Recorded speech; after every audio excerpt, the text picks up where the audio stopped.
इस वीडियो में हम लोग मैटर, क्लासिफिकेशन ऑफ मैटर और फिजिकल एंड केमिकल चेंजेस से संबंधित प्रश्न करेंगे और सारे क्वेश्चन जो एग्जाम में पूछे गए हैं वही आपको इस वीडियो में मैं कराने वाला हूं। तो पहला प्रश्न है आपके सामने, निम्नलिखित में से किसके अणुओं के बीच आकर्षण बल अधिकतम होता है? तो आपका राइट आंसर हो जाएगा ऑप्शन नंबर डी, ठोस। चलिए नेक्स्ट देखेंगे। दूसरा देखेंगे, अभी तक वैज्ञानिकों द्वारा पदार्थ की कितनी अवस्थाएं तय की गई हैं? तो आपका राइट आंसर हो जाएगा ऑप्शन नंबर बी, 5। कौन कौन सी हैं? ठोस, द्रव, गैस, प्लाज्मा और बोस-आइंस्टीन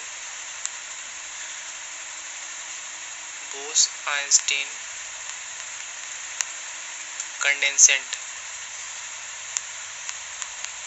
चलिए आगे देखेंगे। में विसरण अधिक तीव्रता से होता है? तो आपका राइट आंसर हो जाएगा ऑप्शन नंबर सी, गैसों में जो विसरण है वो अधिक तीव्रता से होता है। ये भी ग्रुप डी में क्वेश्चन पूछा गया है। चलिए आगे देखेंगे। यदि अमोनिया गैस है तो कपूर क्या है? आपका राइट आंसर हो जाएगा ठोस, ऑप्शन नंबर बी।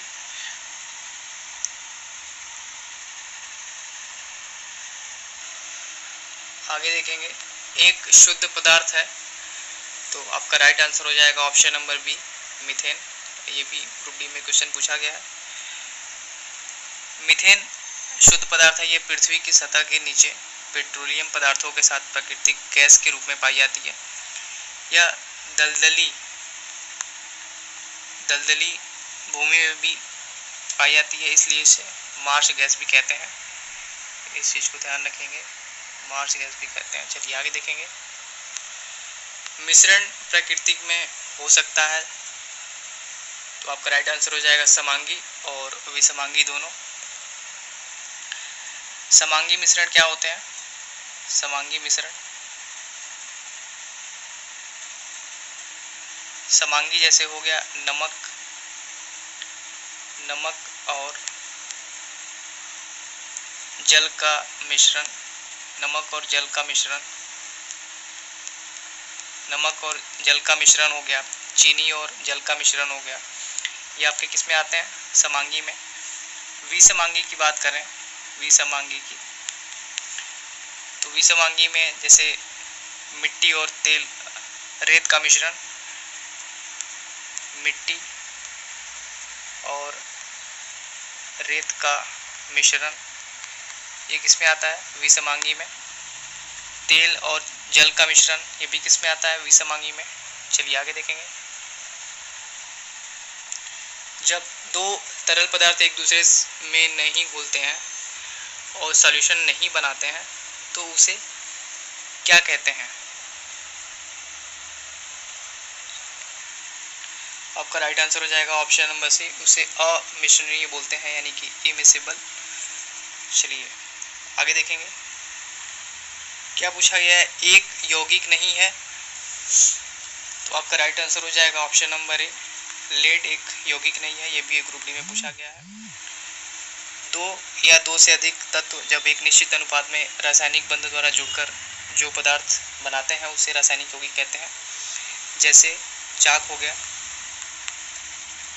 हाइड्रोजन हो गया,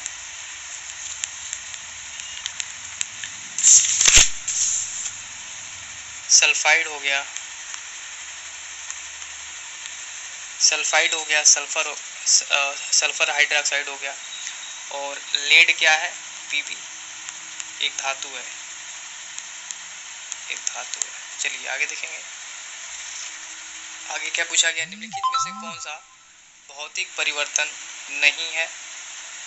तो आपका राइट आंसर हो जाएगा ऑप्शन नंबर सी, पदार्थों का किण्वन। पदार्थों का किण्वन एक रासायनिक प्रक्रिया है, जैसे दूध से दही का बनना, गन्ने के रस से सिरके का बनना। चलिए आगे देखेंगे। आगे क्या पूछा गया है? इनमें से कौन सा रासायनिक परिवर्तन नहीं है? तो ईंधन का दहन, ये भी रासायनिक परिवर्तन है। ऑक्सीकरण यानी कि लोहे में जंग लगना, ये भी रासायनिक परिवर्तन है। Glowing of A platinum wire, ये भी रासायनिक परिवर्तन है। पूछा गया रासायनिक परिवर्तन नहीं है तो ऑप्शन नंबर बी आपका राइट आंसर हो जाएगा। अम्लीकृत जल का वैद्युत अपघटन, ये रासायनिक परिवर्तन नहीं है। चलिए आगे देखेंगे। आगे पूछा गया लोहे में जंग लगना इनमें से किसका सामान्य उदाहरण है, तो आपका राइट आंसर हो जाएगा ऑप्शन नंबर डी, रासायनिक परिवर्तन। ये क्वेश्चन 2016 और 17 एनटीपीसी एग्जाम में पूछा गया है। चलिए नेक्स्ट देखेंगे। आगे देखेंगे क्या पूछा गया। उस प्रक्रिया का क्या नाम है जिसमें गैस सीधे ही ठोस यानी सॉलिड में परिवर्तित हो जाती है, तो आपका राइट आंसर हो जाएगा डिपोजिशन। डिपोजिशन वह प्रक्रिया है जिसके द्वारा कोई पदार्थ गैस अवस्था से सीधे ठोस में परिवर्तित हो जाता है। वहीं